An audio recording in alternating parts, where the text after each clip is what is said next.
दिसते मला.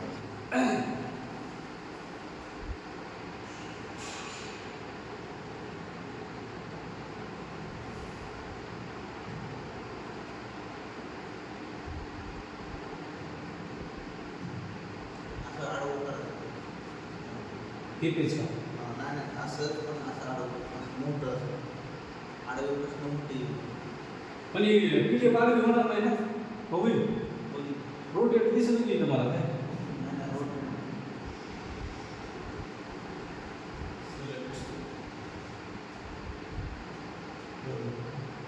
नाही म्हणा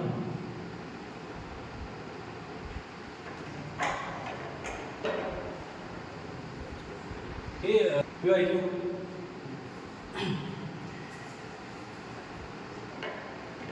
चला आज आपल्याला सोलापूर शहर लेखी परीक्षा 15 तारखेला झालेल्या होत्या त्या प्रश्नपत्रिकेत आपल्याला मराठी प्लस जीएस सगळं विश्लेषण घ्यायचं आहे.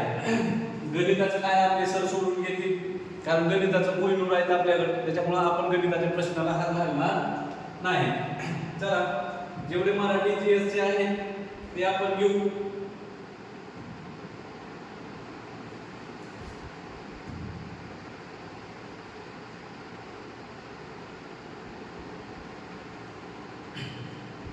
चला याच्यात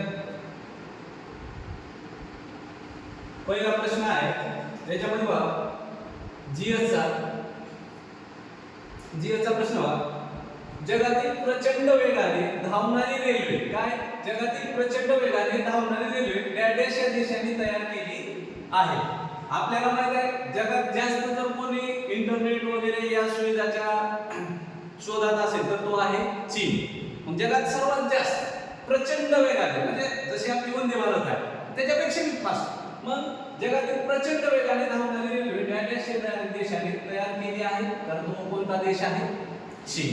याचं लक्षात आपल्याकडे वंदे भारत आहे आपल्याकडे ते स्पीडने जाणाऱ्या गाड्या आहेत पण जर जगाचा विचार केला तर ती आहे चीन. त्यानंतर बघा प्रश्न क्रमांक 17 भारतीय महिला दृष्टीहीन म्हणजे काय ज्यांना डोळे नाहीत ते दृष्टीहीन क्रिकेट संघाने ब्लाइंड महिला म्हणजे त्यांना दिसत नाही T20 विश्वचषक 2025 जिंकून इतिहास रचला. या संघाचे उपकर्णधार पद वाचताना व्यवस्थित वाचायचं काय उपकर्णधार पद कोण होते. उपकर्णधार म्हणजे कोण होते त्याच्याकडे काय होतं उपकर्णधार हे कोण होते. उपकर्णधार कोण होते मग गंगा यस कदम कोण होती गंगा यस कदम ही उपकर्णधार होती. येतं लक्षात म्हणजे आपल्याला कळालं पाहिजे की गंगा उपकर्णधार होती.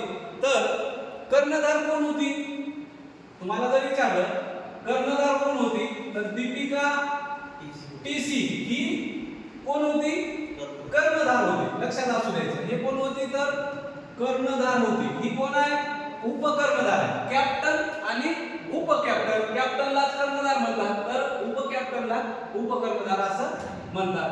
मग याच्यावर एक प्रश्न अजून तयार होतो मग भारतीय क्रिकेट महिला संघाची कर्णधार कोण याच्यावर आधारित एक प्रश्न अजून घ्यायचा आपण. भारतीय महिला क्रिकेट संघाची कर्णधार कोण हे तुम्हाला माहित असायला पाहिजे. कोण आहे हरमनप्रीत कौर कोण मग हरमनप्रीत कौर ह्या कोण आहेत भारतीय महिला संघाच्या क्रिकेटच्या कोण आहेत कर्णधार आहेत. जर आपण अन्य व्यक्तीचं बघत आलो त्याच्या संबंधित आपल्याला काय ते बी महत्वाचं आहे. मग उपकर्णधार कोण आहे भारतीय महिला संघाच्या उपकर्णधार कोण स्मिता मानधना ह्या उपकर्णधार आहेत. म्हणजे 4 प्रश्न एका प्रश्नावरून किती तयार केले आपण 4 प्रश्न. भारतीय महिला दृष्टीहीन क्रिकेट कर्णधार कोण दीपिका टीसी उपकर्णधार कोण गंगा यस कदम. तर भारतीय महिला संघाच्या महिला ज्या आपल्या आहेत त्या कोण आहेत हरमनप्रीत कौर तर उपकर्णधार सुनीता मानधना. झाले त्यावर तुम्हाला 4 प्रश्न तयार होतील. त्यानंतर पुढे बघा त्यानंतर पुढं खाली कोणाला आरण्य ऋषी असे म्हणतात. कोण आरण्य ऋषी म्हणून संबोधले जाते. आरण्य ऋषी म्हणजे काय आरण्य म्हणल्या तुमच्या आलं पाहिजे अरण्यभाग हा शब्द कसा आहे, जंगलाशी संबंधित आहे. अरण्य म्हणजे तुम्हाला लक्षात आलं पाहिजे जंगलाशी संबंध आहे. मग अरण्य ऋषी मग कोण असणार तुम्हाला कळायला पाहिजे, मग जंगला संबंधी कोण कार्य करत होतं, जे झाडांना वाचवण्यासाठी किंवा त्या संबंधी लिहिण्यामध्ये कोण होते, उदय गायकवाड तर नसणार, श्री सागर खरे नसणार. मग आपल्याला वाचण्यात मिळालेलं असतं श्री मारुती चितमपल्ली. यांचं कार्य काय आहे, की यांचं कार्य आहे बाबा की वन संवर्धन करणं, त्या जंगलांचं संवर्धन करणं, न झाडं तोडू देणे, हे आपल्याला डोळ्यासमोर येतं. मग याचं अरण्य ऋषी म्हणून कोणाला संबोधलं जातं, तर मारुती चितमपल्ली यांना अरण्य ऋषी म्हणून संबोधलं जातं. पुढला प्रश्न, सहाय्यक पोलीस आयुक्त, पोलीस विभागीय पोलीस अधिकारी, पोलीस उप अधीक्षक पोलीस दलातील. प्रश्न कसा दिला असा, पोलीस उप अधीक्षक पोलीस दलातील हे नसतं, पोलीस उप अधीक्षक पोलीस असा असतात. नमूद पदानुसार खालीलपैकी कोणता पर्याय बरोबर आहे. सहाय्यक पोलीस आयुक्त 1 नंबर बरोबर आहे, उपविभागीय पोलीस अधिकारी बरोबर आहे, आणि पोलीस उप अधीक्षक एवढंच पाहिजे, म्हणजे 1 2 3 बरोबर आहे. पर्याय क्रमांक 4 बरोबर आहे. त्यानंतर पुढला प्रश्न बघा, प्रश्न नीट समजून घ्या. महाराष्ट्रात एकूण किती युनेस्को वारसा स्थळे आहेत. महाराष्ट्रात एकूण किती युनेस्को वारसा स्थळे आहेत, किती आहे. ऑप्शन क्रमांक 1 6 7 8 आणि 9. तुम्हाला माहित असायला पाहिजे की किती आहे.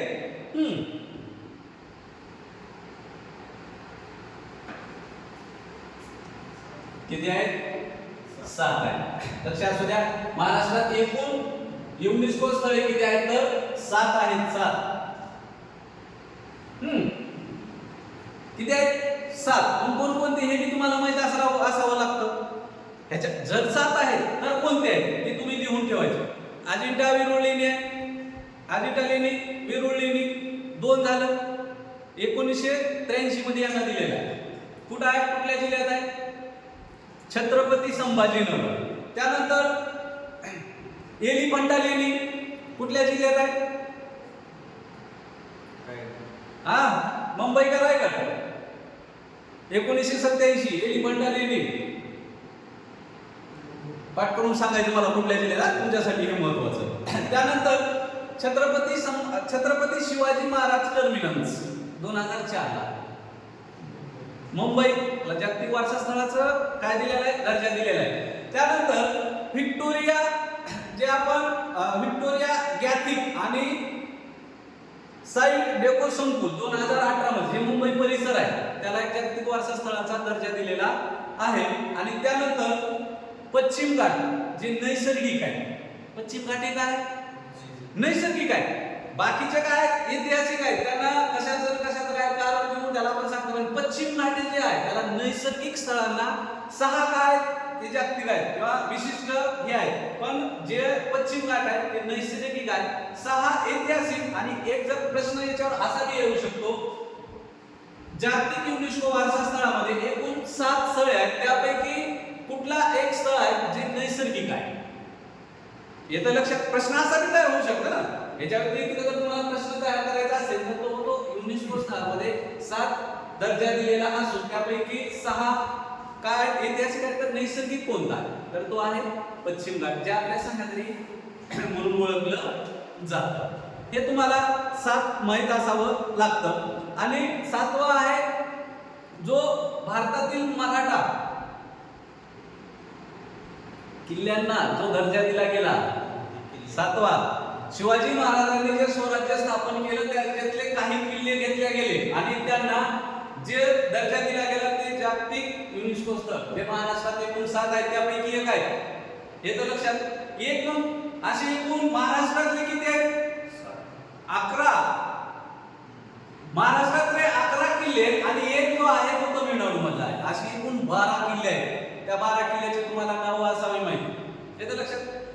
हे 12 आहेत म्हणजे जे 11 तामिळनाडूचं 12 किल्ले आहेत. मग ते 12 आणि हे सर 6 म्हणजे असे तुम्ही 18 लिहायचे नाही, ते सगळ्या किल्ल्यांचं मिळून एक असे आपल्याकडं 7 काय आहेत तर युनेस्को मध्ये वारसा स्थळ मिळालेले आहेत. एवढे प्रश्न याच्यावर बस म्हणजे एक प्रश्न आला की तुम्हाला त्याच्यावर 1 5 6 4 5 जेवढे प्रश्न तयार होतील तेवढे तयार करून देण्याची प्रयत्न करेल. त्यानंतर पुढला प्रश्न भारताच्या पहिल्या महिला अर्थमंत्री कोण आहेत? इंदिरा गांधी. इंदिरा गांधी पहिल्या भारताच्या पंतप्रधान आहेत. अर्थमंत्री ज्यांच्याकडे पैशाचा खाता कोण आहेत? निर्मला सीतारामन भारताच्या पहिल्या अर्थमंत्री आहेत. लक्षात असू द्या, इंदिरा गांधी या भारताच्या पहिल्या पंतप्रधान आहेत. ममता बॅनर्जी कोण आहेत? पश्चिम बंगालच्या कोण आहेत? मुख्यमंत्री आहेत. सध्या इलेक्शन झालंय, बीजेपी सरकार आलंय. येतं का लक्षात? सध्या इथं इलेक्शन चालू आहे. इथं ममता दीदीची सत्ता होती, ती आता जाऊन कोणाची आली तर बीजेपीची आलेली आहे. जी 15 वर्षापासून होती तिथं कोण होतं? दीदीच होती. जे दीदी बोलतील तिथले लोक ते करायचे. पण आता जे मोदी सरकार बोलतील ते करतील. ज्या सध्या लढा चालू आहे इथं पश्चिम बंगालमध्ये सध्या जाळपोळ येते चालूच आहे. कारण का? तिथली सत्ता उलट. तिथं जय श्रीराम म्हणल्यानंतर ममता दीदींनी तिथल्या लोकांना झापलं होतं. तिथं जात लोक झेंडे उभे करायचे. काय मग आपल्याला महत्वाचं काय? ते काय का असेल राजकारणात आपल्याला महत्वाचं काय? ममता दीदी कोण आहेत तर पश्चिम बंगालच्या आता माजी मुख्यमंत्री. येतं लक्षात? पुढला प्रश्न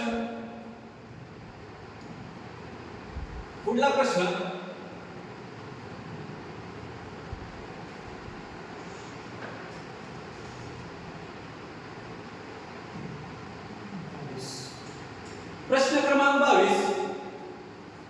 अक्षती बेट वाद कोणत्या 2 देशादरम्यान आहे? अक्षती बेट आपल्याला दक्षिणेला कुठलं हे राज्य आहे? पूर्व पश्चिम, दक्षिण, उत्तर. पूर्व उजव्या हाताला असतंय, पश्चिम डाव्या, दक्षिण खाली आणि उत्तर वरी. ह्या आपल्या दिशा आहेत. लक्षात असू द्या. मग आपल्या खाली छोटस राज्य आहे. असं इकडे बघितलं तर आहे समुद्रामध्ये छोटस राज्य आहे. कोण आहे? श्रीलंका. भारत आणि श्रीलंकेमध्ये या बेटावर वाद चालू आहे. लक्षात असू द्या. जे आपल्या भारताच्या खाली आहे. येतं लक्षात? कुठलं? कच्छतीऊ बेट. कुठल्या 2 देशात वाद चालू आहे? भारत आणि श्रीलंका या देशामध्ये वाद चालू आहे. त्यानंतर G7 परिषद 2025 या देशात पार पडली. G7 परिषद 2025 म्हणजे ते चालू होतं गेल्या वर्षी. ती कुठं चालू होती? कॅनडाला. कॅनडा. G7 परिषद आणि G20 परिषद वेगळ्या आहेत. G20 शिखर परिषद वेगळ्या आहे. लक्षात असू द्या. त्यानंतर सातारा जिल्ह्यात अखिल भारतीय मराठी साहित्य संमेलन कधी पार पडले? अखिल भारतीय मराठी साहित्य संमेलन आता सातारा जिल्ह्याशी निगडीत प्रश्न बरं का. विचारलंय कुठं? सोलापूर शहराला. विचारलं कुठं? सोलापूर शहर. म्हणजे अभ्यास करताना फक्त सोलापूर शहरच वाचून महत्वाचं आहे का? जवळपासची जिल्हे वाचावी लागते ना. सोलापूर सोडलं तर इकडं जवळ आहे त्याला. त्याच्यामुळं त्यांनी काय विचारलं? सातारा जिल्ह्यातील अखिल भारतीय मराठी साहित्य संमेलन पण कोणतं? पहिल्यांदा कधी पार पडलं? कुठं? सातारा जिल्ह्यात. मग कधी? 1905 मध्ये सातारा जिल्ह्यात जे आहे ते पहिलं मराठी साहित्य संमेलन पार पडलेलं आहे. त्यानंतर इंटरपोलने डॅश रंगाच्या नोटिशीची नव्याने सुरुवात केली आहे. ती नोटीस देणार आहे तर कोणत्या रंगाची देणार आहे? Colour Interpol. कुठली असणार? Blue notice, black notice, red notice का सिल्वर नोटीस? ह्याच्यामध्ये जी दिली जाणार आहे ती दिली जाणार आहे सिल्वर नोटीस. लक्षात असू द्या. प्रश्न असे आपल्या वाचण्यात नसतात. पोलीस भरती करताना काय करतो आपण? ग्रंथ घ्यायचा, ठोकळा घ्यायचा, वाचायचा. हे कशात आहे? कुठल्याच पुस्तकात नाही. म्हणजे चालू घडामोडी त्याच्यामध्ये थोडा वेळ तेव्हाही प्रश्न आपल्याला सुटते, नाही हा प्रश्न सुटणं सहसा नाही. चला त्यानंतर पुढला प्रश्न, 7 ऑगस्ट हा डॅश यांचा जन्मदिवस महाराष्ट्रात 2025 पासून शाश्वत शेती दिन कुठला? शाश्वत शेती दिन बरोबर घेऊ का? चला शाश्वत शेती दिन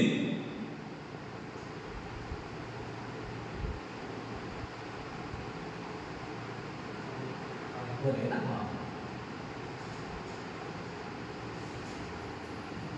बघा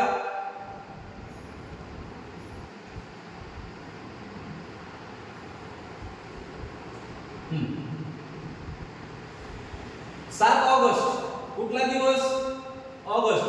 7 ऑगस्ट हा डॅश 7 ऑगस्ट हा डॅश यांच्या जन्मदिवशी म्हणजे कोणाच्या तरी जन्मदिवशी महाराष्ट्रात 2025 पासून, अगोदर होता का? नाही, तर 2025 पासून शाश्वत शेती दिवस म्हणून साजरा केला जाणार आहे.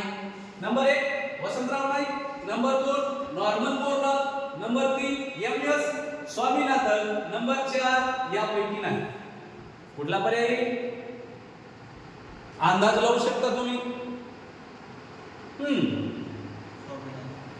एम.एस. स्वामीनाथन यांच्या स्मरणार्थ हा त्यांचा दिवस आपण काय करा, 7 ऑगस्ट हा शाश्वत दिन म्हणून साजरा केला जातो. आता याच्यावर प्रश्न येतो. काय प्रश्न येणार याच्यावर? हरित क्रांतीचे जनक कोण? महाराष्ट्रात हरित क्रांतीचे जनक कोण होते?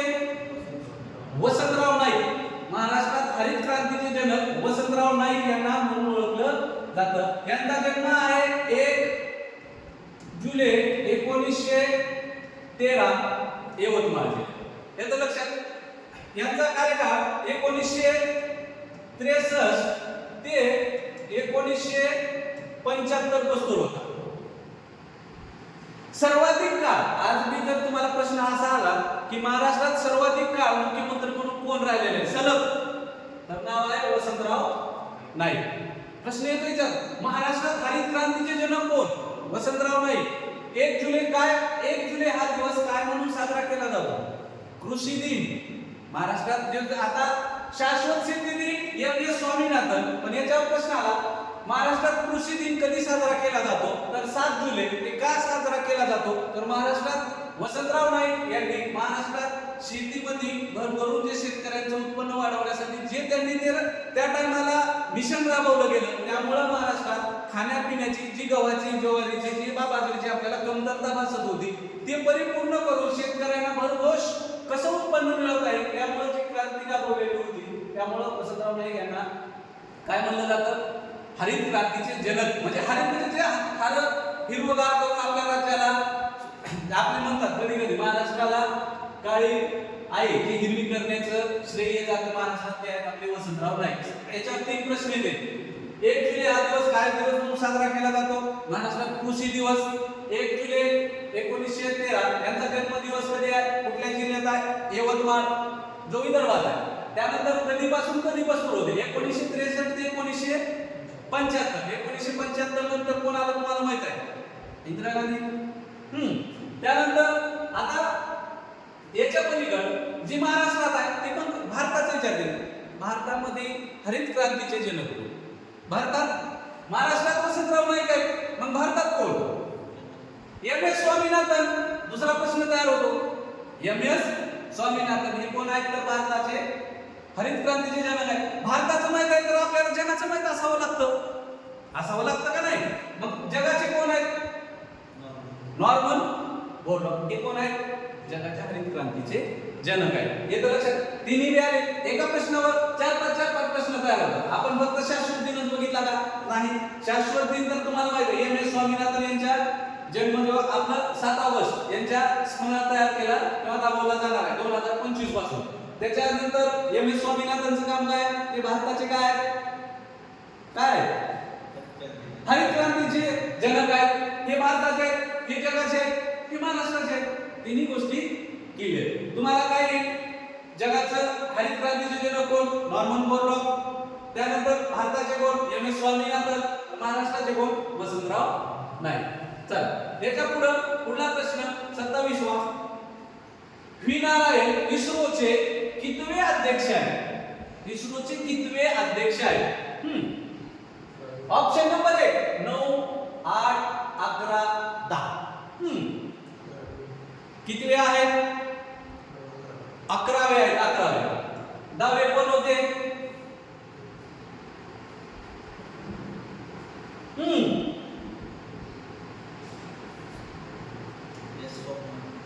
यस स्वामीनाथन. व्ही नारायण किती आहे? 11वे. इस्रोचे मुख्यालय कुठे आहे?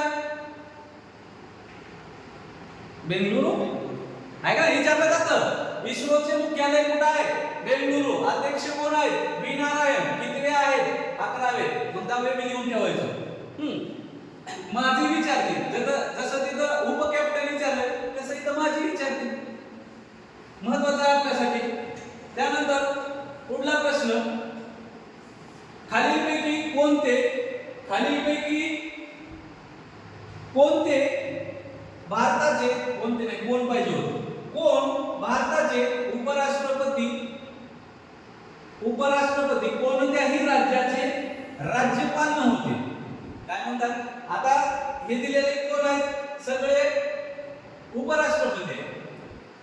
लक्ष करा. हे कोण आहेत? सगळे उपराष्ट्रपती आहेत. याच्यापैकी काय म्हणतात ते? कोणत्याही राज्याचे राज्यपाल नव्हते. कोणत्याही राज्याचे राज्यपाल नव्हते. कोण नव्हते बाबा? पी.सी. राधाकृष्णन तर तुम्हाला माहित आहे, महाराष्ट्राचे राहून गेलेले 2-3 राज्याचं राहिलं.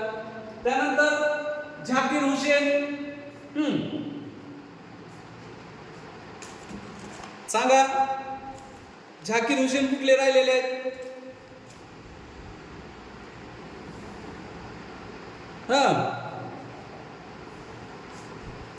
बोलावं.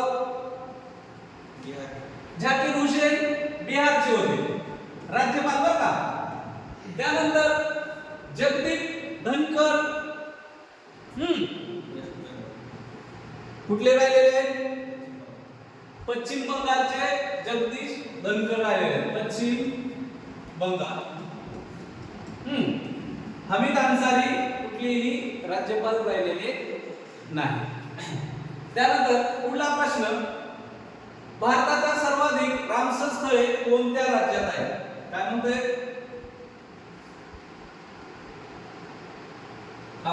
प्रश्न क्रमांक 29. भारतात सर्वाधिक रामसर स्थळे कोणत्या राज्यात आहेत? रामसर स्थळ कोणत्या सर्वाधिक? कोणतं राज्य आहे? तमिळनाडू. तमिळनाडू मध्ये सर्वाधिक आहेत. किती आहेत मग? 20 सर्वाधिक. महाराष्ट्रात किती आहेत? 3. माहित असावं कोणकोणते आहेत? 3 कोणकोणते आहेत? नांदूर मधमेश्वर 1, लोणार सरोवर 2 आणि 3 ठाण्याची खाडी. 3 महाराष्ट्रात आहेत. लक्षात असू द्या. नांदूर मधमेश्वर 1, लोणार सरोवर तुम्हाला माहित आहे उल्कापातामुळे निर्माण झालेलं. त्याच्यावर वारंवार प्रश्न येतो. उल्कापातामुळे निर्माण झालेलं सरोवर कोणतं? तर कोणतं आहे? लोणार सरोवर. कुठल्या जिल्ह्यात आहे? बुलढाणा का हिंगोली?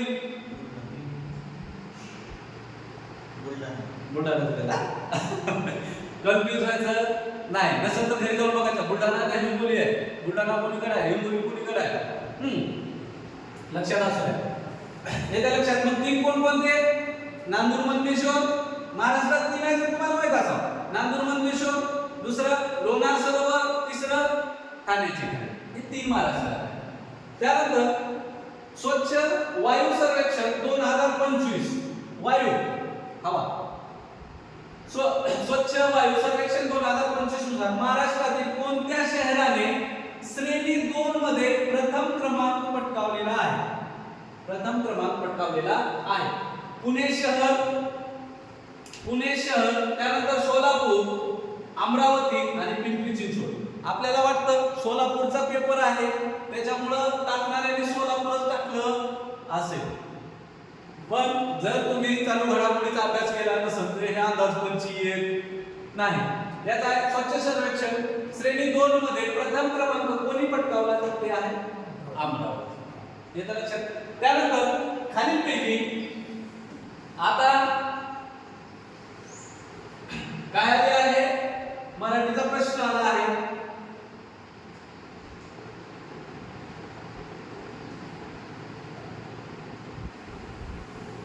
मराठीचा प्रश्न बघा. खालीलपैकी कोणत्या वर्णाच्या पूर्वी स्वर आहे? कोणत्या वर्णाच्या पूर्वी स्वर आहे? काय वर्णाच्या पूर्वी म्हणजे काय? आपली स्वरादीची व्याख्या काय? ज्यांच्या आधी स्वर आहे त्याला स्वरादी म्हणतात. ज्यांच्या आधी स्वर आहे त्याला स्वरादी म्हणतात. फक्त त्यांनी काय आधीच्या अगोदर काय शब्द टाकला? पूर्वी. आधी बी आणि पूर्वी बी एकच समानार्थी शब्द. म्हणजे ज्याच्या आधी स्वर आहे त्याला स्वरादी म्हणतात. मग मराठीत किती स्वरादी आहेत? 2. कोणकोणत्या? अम आणि आहा. याला काय म्हणतात? अनुस्वार.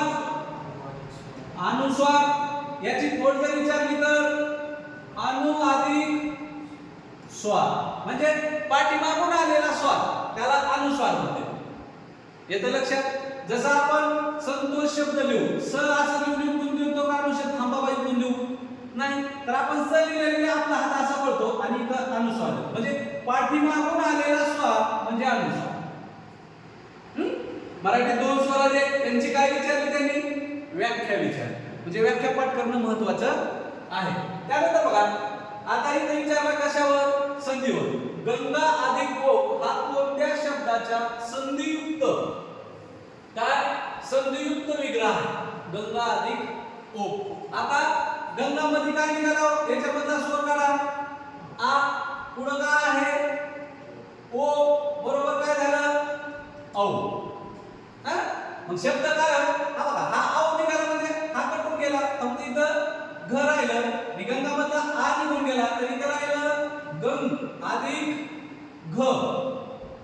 आपण दोन्हीतला काढला ना, याच्यातला आ काढून घेतला, याच्यातला ओ काढून घेतला. हे औ जे आहे याच्यात मिळवायचं. मग शब्द काय तयार होणार? गंगो. आलं लक्षात? कसं बाहेर काढलं? अजून एकदा बघा. संधी थोडी किचकट आहे असं वाटतं तुम्हाला. काय वाटतं? संधी थोडी काय आहे सर? किचकट आहे. थोड्या वेगळ्या पद्धतीने. चला थोडा वेळ. आता गंगा आ आहे, याचा कुठला स्वर आहे बाबा? आ. ह्याच्यात आ काढलं म्हणजे आता हे आ काढलं म्हणजे इथं काय राहिलं? फक्त बघा ग आणि ग. ह्याच्यामध्ये आ काढला ना, जर स्वर बाजून काढून घेतला तर व्यंजन राहतं, म्हणजे राहिलं हे गंग पण अर्ध ग. त्यानंतर इथला ओ काढून घेतला मग इथं याच्या पुढे काय राहिलं? फक्त घ. मग आ अधिक ओ बरोबर आपल्या मराठीत होतं औ. याचं लक्षात. मग हा शब्द काय करायचा तुम्हाला? लिहायचा आहे. मग याच्यामध्ये काय मिसळायचं तुम्हाला? या ग मध्ये ओ मिसळायचा आहे. ग मध्ये काय मिसळायचा आहे? ओ मिसळायचा आहे. मग हा ओ याच्यामध्ये मिसळा औ. मग हा शब्द लिहिता लिहा गंग गो ग.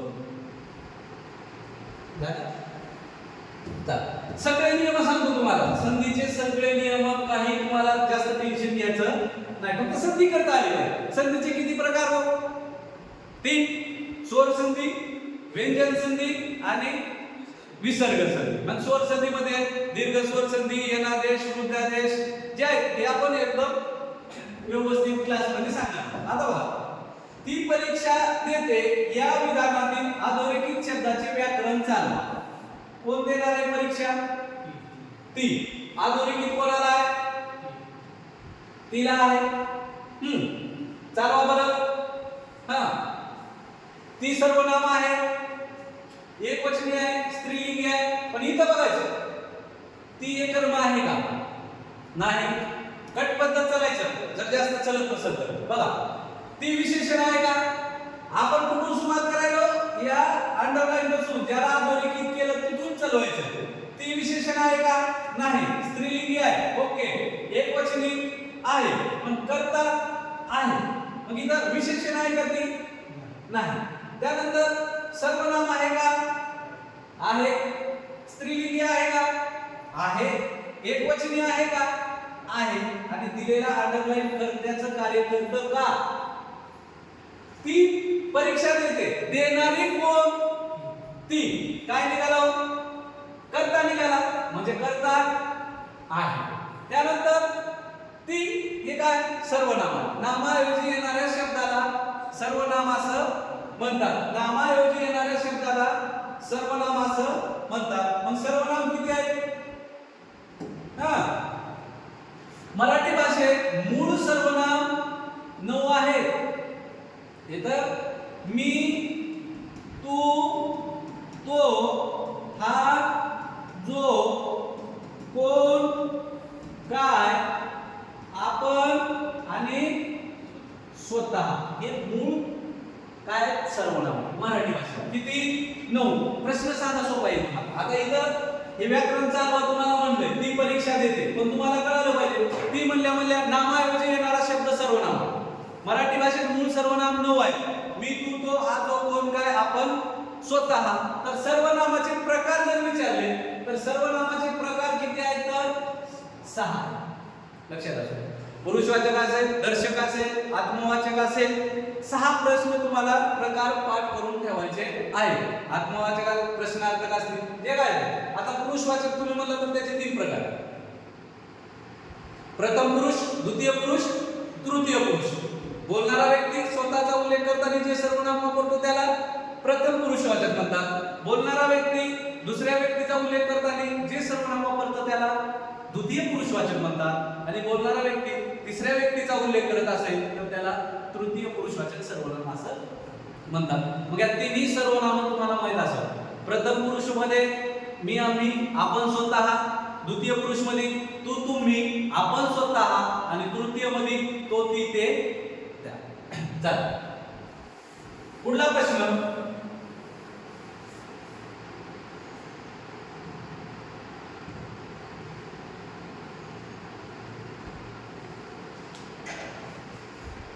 पुढला प्रश्न बघा. ती चाकूने भाजी चिरते. कोण? ती काय करते? चाकूने भाजी चिरते. अधोरेखित शब्दाचा कारकार्थ शोधा. कारकार्थ. विभक्ती दिली आहे. विभक्तीमध्ये काय असतं? कारकार्थ असतं. बरोबर आहे. आता मला सांगा, चाकू त्याला प्रत्यय कोणता लागला?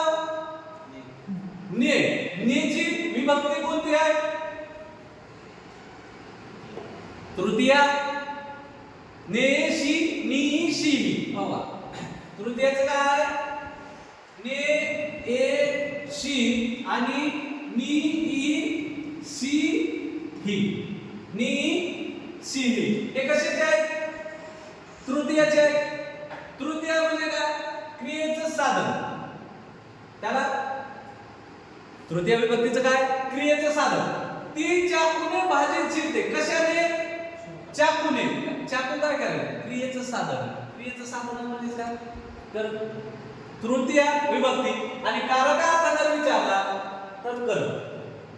येतं लक्षात? विभक्ती मराठीमध्ये किती आहेत? किती आहेत? 8. विभक्त्या मराठीत किती आहेत? 8. प्रथमा. प्रथमा. त्यानंतर द्वितीया. बर. एक वचन आणि अनेक वचन. एक वचन आणि अनेक वचन. प्रथमामध्ये मला सांगा, एक वचनामध्ये कोणते प्रत्यय आहेत?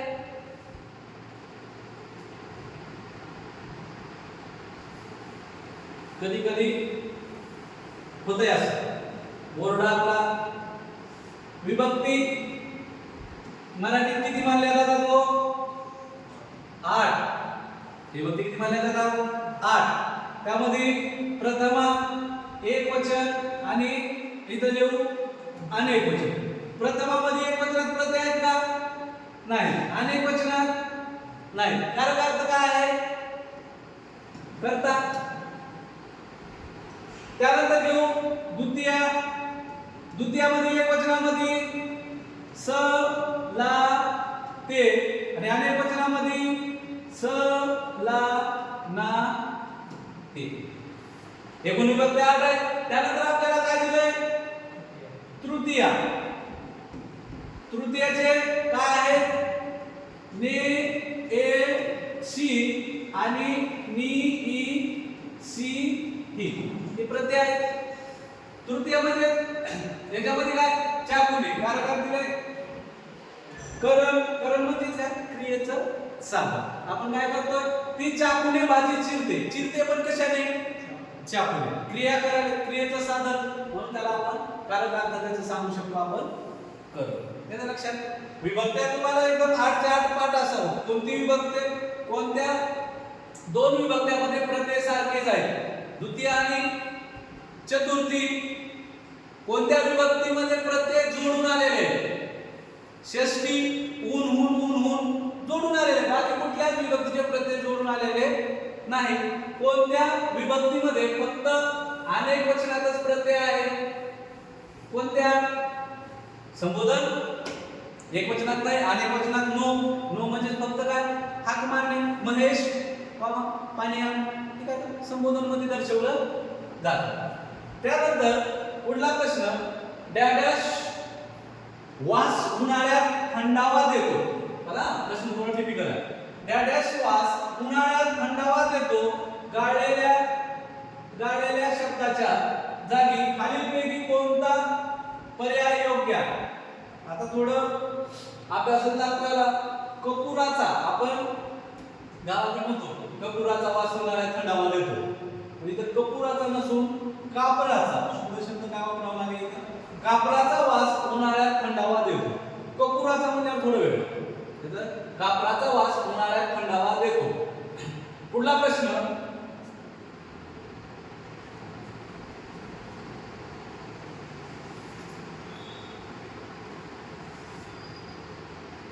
का असं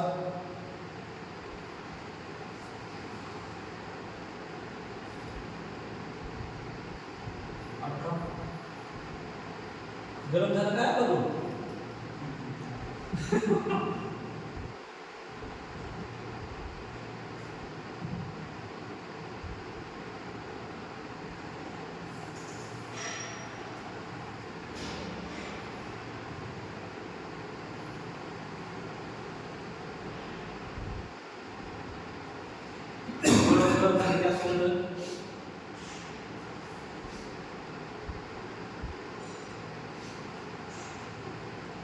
चालू आहे का कोणता सेकंड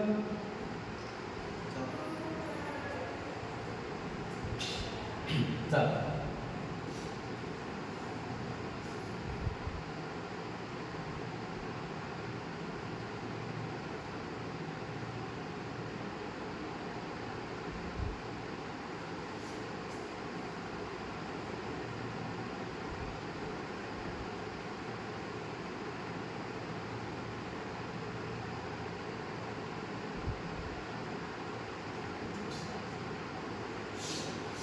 तसेच आहेत गणित 19 नंबर पेज. हे गणिताचं आहे ना 19 56 पासून वगैरे वाढवला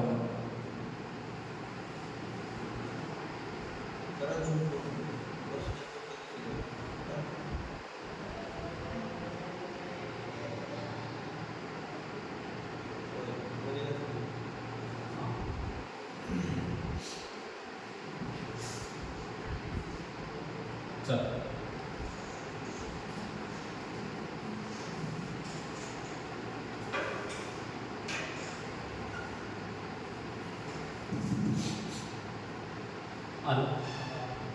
तू त्याला नाटकाला न्यायाचे होतेस या वाक्यात कोणत्या दोन प्रयोगाचा संकर झालाय. संकर म्हणजे काय हो मिश्रण. संकर म्हणजे काय मिश्रण. शंकर प्रयोग म्हणजे काय दोन प्रयोगाचे मिश्रण करून जे एक वाक्य तयार होतं त्याला संकर प्रयोग असे म्हणतात. कर्तकर्म कर्तभाव कृतभाव कृतकर्मभाव हे त्याचे प्रकार पडतात. आता प्रत्येक हे शिकवण्याला ज्याला प्रयोग कळाला त्याला हे करणं सोपं झालं. तू त्याला त्याला नाटकाला जायचे होतेस. फक्त इथं जास्तीत जास्त कर्ता कर्म ज्याला ओळखता आलं त्याला हा प्रयोग. त्याला जास्त थोडं कर्ता कर्म सगळं सारखंच असतं त्याच्यामुळे याला थोडं तुम्हाला बघावं लागेल. जायचे होतेस कर्तरी तू पर्याय लागलेला नाही त्याला नाटकाला जायचे होते. कर्तरी भावे कर्म नाही कर्म नाही त्याला पर्याय क्रमांक 3 कर्तरी भावी तू त्याला नाटकाला न्यायचे होतेस. होतेसला स लागले आणि तू काय करता म्हणाले. त्याच्यानंतर पुढे वाक्य आणि त्याच्या प्रकार दिला आहे आणि पैकी अचूक पर्याय निवडा. काय निवडायचं आहे आपल्याला? अचूक पर्याय निवडायचा आहे. अचूक जिथं चूक नाही त्याला अचूक म्हणतात. अचूक म्हणजे बरोबर. ल्या नंबर 1 आम्ही जातो आमच्या गावात केवळ वाक्य. बरोबर आहे. आम्ही जातो आमच्या गावात केवळ वाक्य. केवळ वाक्य म्हणजे काय? फक्त काळाचा उल्लेख होतो त्याला केवळ वाक्य असं म्हणतात. पुढे जे चकाकते ते सोने नसते हे संयुक्त वाक्य आहे का? कसलं वाक्य आहे? मिश्र वाक्य. जे चकाकते ते सोने नसते मिश्र वाक्य. मी रोज सकाळी पहाटे उठतो व तासभर व्यायाम करतो हे मिश्र वाक्य आहे का? नाही. आणि मग येतच नाही हे संयुक्त वाक्यामध्ये येतं. त्यानंतर यापैकी एकही बरोबर नाही म्हणजे ही बी चूक. यापैकी एक बरोबर आहे तो आहे आम्ही जातो आमच्या गावात त्याला केवळ वाक्य असं म्हणतात. पुढे दिलेल्या आणि त्याचा प्रकार दिला आहे अचूक म्हणजे अचूक म्हणजे एक वाक्य बरोबर आहे ते ओळखायचं आहे त्याला आहे. हे 4 नंबर चूक आहे 3 नंबर चूक आहे 2 नंबर 1 नंबर बरोबर आहे. पुढला प्रश्न पुस्तकात तर नाहीच. काय दिले? भोजनावसर हा कोणत्या प्रकाराचा समाज आहे? भोजनावसर. भोजनावसर म्हणजे काय? जेवणाची वेळ. जेवणाची वेळ त्याला भोजनावसर असं म्हणतात. जेवणाची वेळ जेवणाचा असणारा अवसर चा तत्पुरुष समास. त्याच्यामध्ये काय? तत्पुरुष समास जे आपण विभक्ती तत्पुरुष समास म्हणतो. समासाचे किती प्रकार? 4. 1 अव्ययभाव समास. नंबर 1 आपल्या मराठीमध्ये नंबर 1 अव्ययभाव समास. कुठलं पद महत्वाचं? पहिले पद महत्वाचं याला अव्ययभाव समास असं म्हणतात. ज्यामध्ये प्रत्यय येतात आ यथा प्रति. संस्कृत उपसर्ग हर दर गैर बेर बिन बेर हे उपसर्ग फारसी उपसर्ग लागून काय होतं त्यामध्ये अव्ययभाव समास तयार होतो. जसं गैरहजर बिनधास्त हे काय. आणि यामध्ये एक महत्वाचं मराठी शब्दांची काय होते? पुनरावृत्ती होते. काय होते यामध्ये?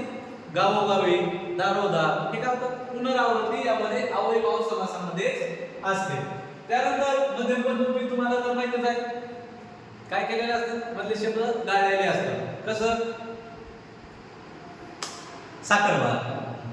साखर घालून तयार केलेला भात, गुळ आंबा, गुळ घालून तयार केलेला आंबा हे काय? त्याला मध्यमपद रूपी समास असं म्हणतात. बहुव्रीही समास म्हणजे काय? तिसऱ्या पदाचा बोध होतो. बहुव्रीही समासामध्ये दोन्ही पदे महत्वाची नसून तिसऱ्या पदाचा बोध होतो. जसा नीळकंठ निळा आहे कंठ त्याचा असा तो तिसऱ्या पदाचा बोध होतो म्हणून त्याला बहुव्रीही समास असं म्हणतात. तत्पुरुष समासामध्ये पहिलं पद महत्वाचं का दुसरं पद महत्वाचं? बघा अव्ययभाव मध्ये पहिलं पद महत्वाचं, तत्पुरुष मध्ये दुसरं पद महत्वाचं आणि द्वंद्व समासामध्ये दोन्ही पदे महत्वाची. कोणती? दोन्ही पदे महत्वाची. जसं आई व वडील, बहीण व भाऊ हे आपल्याला द्वंद्व समासामध्ये दोन्ही पदे महत्वाची बघायला मिळतात. त्यानंतर एन जमावबंदी, एन हंगाम, एन आमदानी हे शब्द कोणत्या भाषेतून मराठीत आलेले आहे. फारसी, अरबी, मुसलमानी आणि पठाणी. फारसी तर नाही, अरबी भाषेतून आलेले आहेत. एन जमावबंदी, एन हंगाम, एन आमदानी हे फारसी भाषेतून आले. शब्द थोडे पाठ करायचे का महत्वाचा आहे. काही शब्द विचारले कोणत्या भाषेतून आलेले आहेत याचं लक्षात. शब्द सिद्धी कोणता शब्द, शब्द सिद्धी कशाला म्हणायचं. सिद्ध व साधित याचे दोन प्रकार. चला पुढला प्रश्न आहे. पुढला प्रश्न बघा. फारसी येते. काही फारसी. अरबी फारसी नाही. हा एन जमावबंदी, एन हंगाम, एन आमदानी हे अरबी शब्द आहेत. अरबीच आहेत ना. अरबीच आहेत. मी काय प्रश्नपत्रिका जास्त पाहिलेले नाही पण माझ्यानुसार अरबीच आहेत. पुढला प्रश्न बघा. या कृत्याबद्दल आम्ही या कृत्याबद्दल येथे जमलेले सर्व लोक आपले मनःपूर्वक अभिनंदन करतो. काय या कृत्याबद्दल आम्ही येथे जमलेले सर्व लोक आपले मनःपूर्वक अभिनंदन करतो. या वाक्यातील कर्म ओळखा. आता तुम्हाला छोट्या छोट्या वाक्याचं कर्म ओळखता येते. राम आंबा खातो. काय राम आंबा खातो. तुम्हाला करता कर्म ओळखता येते छोट्या छोट्या. पण आता किती म्हणता येईल बघा. या कृत्याबद्दल आम्ही येथे जमलेले सर्व लोक आपले मनःपूर्वक अभिनंदन करतो. आणि विचारलंय काय कर्म. जमलेले कोण लोक. आम्ही सर्व लोक ना सर्व लोक. काय निघाला करता. आता यामध्ये काय विचारलं कर्म. कोणाचं अभिनंदन करणार आहोत आपण.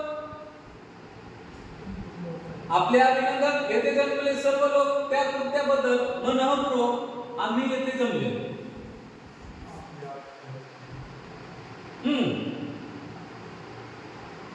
या कृत्याबद्दल आम्ही येथे जमलेले सर्व लोक आपले मनःपूर्वक अभिनंदन करतो. कोणाचे आपले. परवा काही प्रश्न झाला ना आपला. कशाबद्दल अभिनंदन करतो. त्या कृत्याबद्दल मनःपूर्वक अभिनंदन.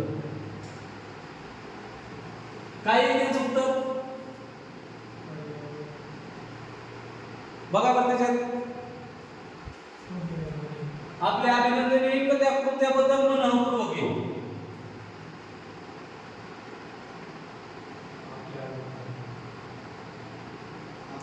आपल्या अभिनंदनच येईल ना. थोडं मोठं असतं बघा, थोडं कन्फ्युज होतं. चुकीचा जायला नको. करणारे जमलेले सर्व लोक आणि कोणाचे त्या कृत्याबद्दल आपले अभिनंदन. येतं लक्षात. पर्याय क्रमांक 2. त्यानंतर पुढला प्रश्न. जे दुःखात आहेत ते रडतात व जे सध्या सुखात आहेत ते आनंद साजरा करतात. दुःखात आहेत ते रडतात आणि जे आनंदात आहेत ते काय करतात. जे सुखात आहेत ते काय करतात आनंद साजरा करतात. आता मला सांगा काय या अर्थाची मन कोणती ती सांगा. मनी कम से कम 200 ते 250 वाचलेल्या असाव्या.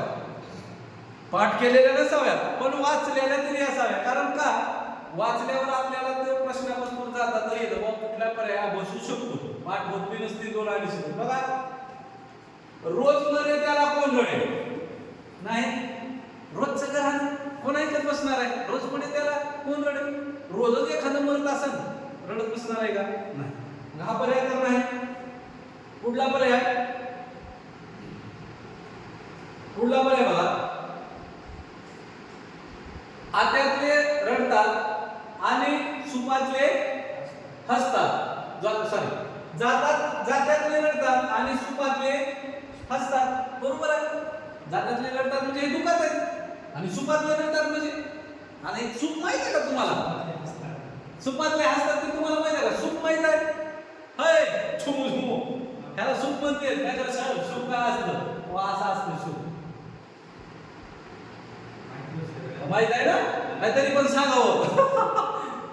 हो हे काय याच्यात ते काही हे दाणे आहेत काय ते काही घातल्यात गेले याच्यात गेलेले रडायले आणि याच्यात ते काय हसायले. पण हे बी याच्यात जाणार आहे ते नाही माहित नाही का त्यांना? माहित आहे त्या अर्थाने दिलेली ही म्हण आहे. सुख पाहता जवाबाने दुःख पर्वत आहे का? याचा तर अर्थ आहे समजून. आयत्या वेळात ना गोवा ह्याचा बी अर्थ आहे. आयत्या वेळात ना गोवा म्हणजे एखाद्या दुसऱ्याने केलेल्या कार्याची सरी आहे. जसं वारुळ बनवलेलं असतं. वारुळ कोण बनवतोय? मुंगी. त्याच्यात राहतो कोण? साप. म्हणजे त्याला म्हणायचं आहे त्या वेळात ना गोवा. पुढला प्रश्न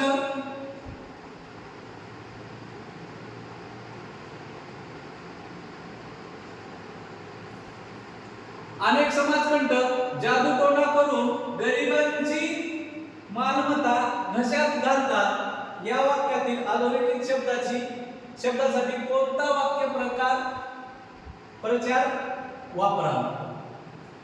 अनेक समाजकंटक जादूटोणा करून गरिबांची मालमत्ता कशात घालतात? घशात घालतात. काय करणे? त्राही करणे.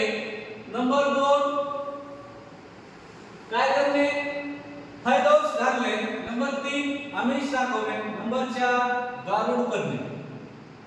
काय येण्याचं?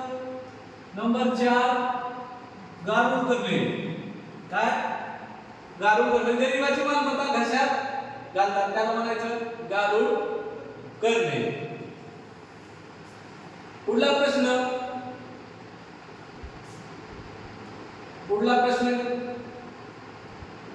चल काय म्हणतोय पुढला प्रश्न? मृगेंद्र या शब्दाचा समानार्थी शब्द असलेलं वाक्य ओळखा. आता तुम्हाला वाक्य स्वरूपात दिले. त्यांनी डायरेक्ट शब्द दिले का? कशाला काय म्हणते? वाक्य स्वरूपात. अहो प्रश्नपत्रिका काढणारे मी आता हुशार झाले. नेमकं पूर्वाला काढायचं कसं एवढंच त्याच्या लक्षात आहे. बघा मला का सिंह दिसला. सिंह म्हणजेच काय? मृगेंद्र. सिंह समानार्थी शब्द आहे ना. त्यांनी काय म्हणलं? फक्त दिलेला शब्द कुठल्या शब्द वाक्यात आला आहे ते ओळखायचं. मला काल वाघ दिसला. वाघ म्हणजे मृगेंद्र नाही. मला काल काळवीट दिसलं. काळवीट तर तुम्हाला माहितीच आहे. काल मला उंट दिसलं. म्हणजे थोडं बुद्धीचा माइंड जर सेट असेल तर असे प्रश्न जात नाही. आता पुढील बघा. पुढील काव्यपंक्तीत कोणता अलंकार आहे? काय विचारलं आपल्याला? अलंकार. तुझसाठी मरण ते जनन सुजविन जनन ते मरण तुझ सकल चरण. विरोधाभास, सार, अन्योक्ती वरीलपैकी एकही नाही. कट पद्धत चला. कट पद्धतीत तुम्हाला कळून जातं.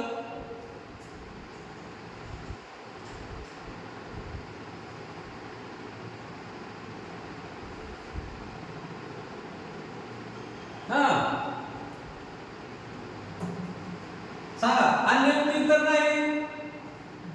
अन्योक्ती म्हणजे एकाला उद्देशून दुसऱ्याला बोलणे.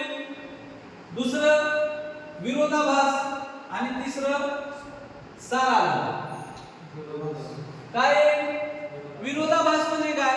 एखादी संकल्पना चढत्या किंवा उतरत्या क्रमाने मांडणे त्याला विरोधाभास असं म्हणतात.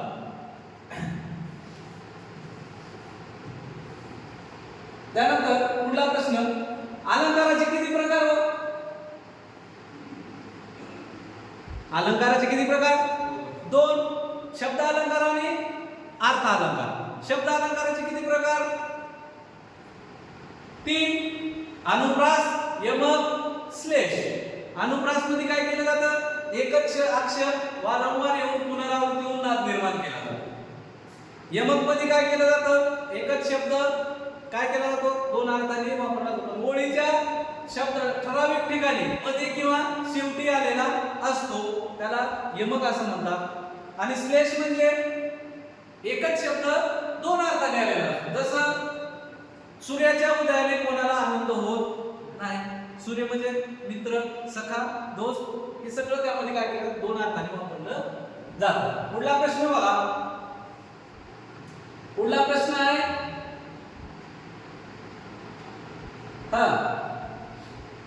पुढला प्रश्न संस्कृत मध्ये उपसर्ग असणारे मराठी शब्द ओळखा. संस्कृत मध्ये उपसर्ग असणारे मराठी शब्द ओळखा. सांगा.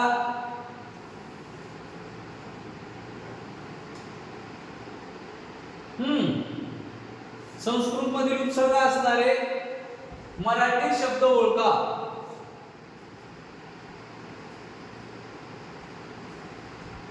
आडवळण, दशकोश, अबोध, निवासी. नंबर 2 पडताळा, फटकळ, भरधाव, अवकळा. नंबर 3 नीलाद्रा, अवघड, पडसाद, अदपाव.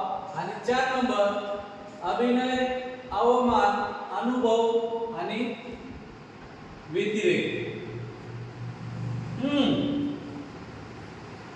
मारा सर्च आणि सांगा.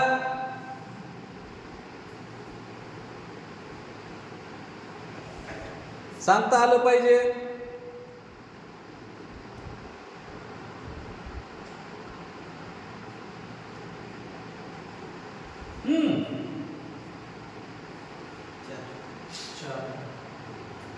अभिनय, अवमान, अनुभव आणि अतिरेक ही काय आहे तर संस्कृत मधील उपसर्ग. उपसर्ग म्हणजे काय नामाच्या पूर्वी जे लागून आलं त्याला अभि, पुन्हा नय, मान, अव, भव, अनु, अति, रे.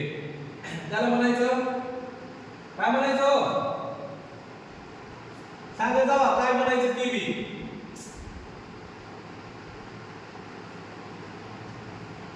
असं का झालंय बोर्डात गरम व्हायले का? गरम तर आपल्याला व्हायला पाहिजे. बोर्डला कशाला गरम होतोय? पुन्हा बोर्ड काय गरम सगळं मोबाईल बी गरम आहे. हो द्या. किती गरम झालं तरी त्याला आपण सोडायचं नाही.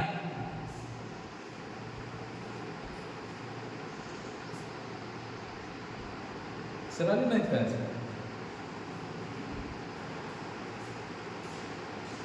सर आला मित्र मला आलाच नाही का राहिलेला भाग कधी बघण्यात येईल? उद्या बघण्यात येईल.